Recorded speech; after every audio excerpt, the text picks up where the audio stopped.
Doctor Saira एक नेक और खुदा तर्स खातून थीं।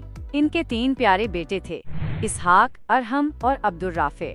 डॉक्टर साहिबा अपनी इस्लामी अक़दार पर सख्ती से कारबंद थीं और हर वक्त कोशिश करती कि उनके बच्चे भी सुन्नत नबी सल्लल्लाहु अलैहि वसल्लम के मुताबिक जिंदगी गुजारें। वो अक्सर उन्हें प्यार से नसीहतें करती और इस्लामी कसस व वाक़यात सुनाया करती।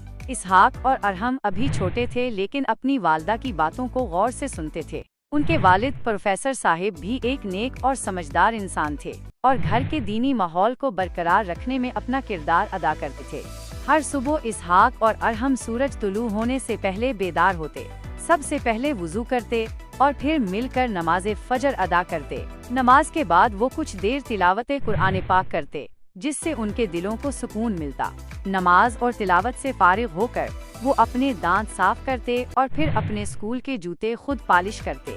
उन्हें ये काम खुद करने में खुशी महसूस होती थी, क्योंकि उनकी वालिदा ने उन्हें सिखाया था कि अपने काम खुद करना सुन्नत है। फिर वो अपनी यूनिफॉर्म पहनते, जो हमेशा साफ सुथरी और इस्त्री शुदा होती थी।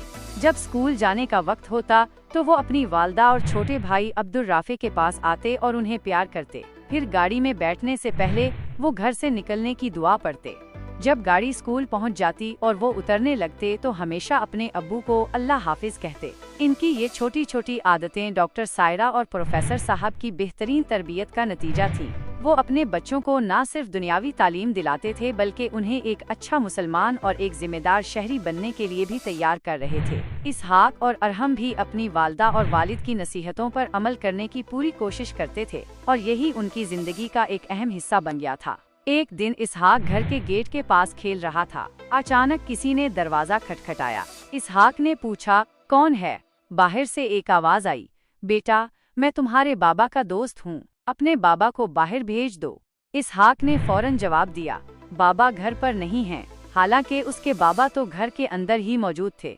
जैसे ही डॉक्टर सायरा ने इसहाक की ये बात सुनी तो इन्हें फौरन अंदाजा हो गया कि उनका बेटा झूठ बोल रहा है। वो फौरन इसहाक के पास आए और उसे गोद में उठा लिया। बड़े प्यार से उसके सर पर हाथ फेरते हुए बोले, बेटा इसहाक, ये तुमने क्या किया? झूठ बोलना बहुत बुरी बात है।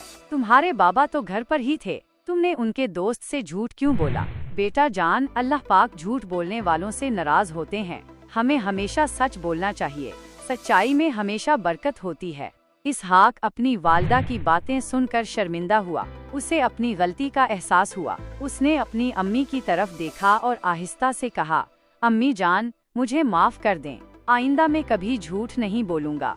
डॉक्टर सायरा ने अपने बेटे को प्यार किया और कहा, शाबाश मेरे प्यारे बेटे, अल्लाह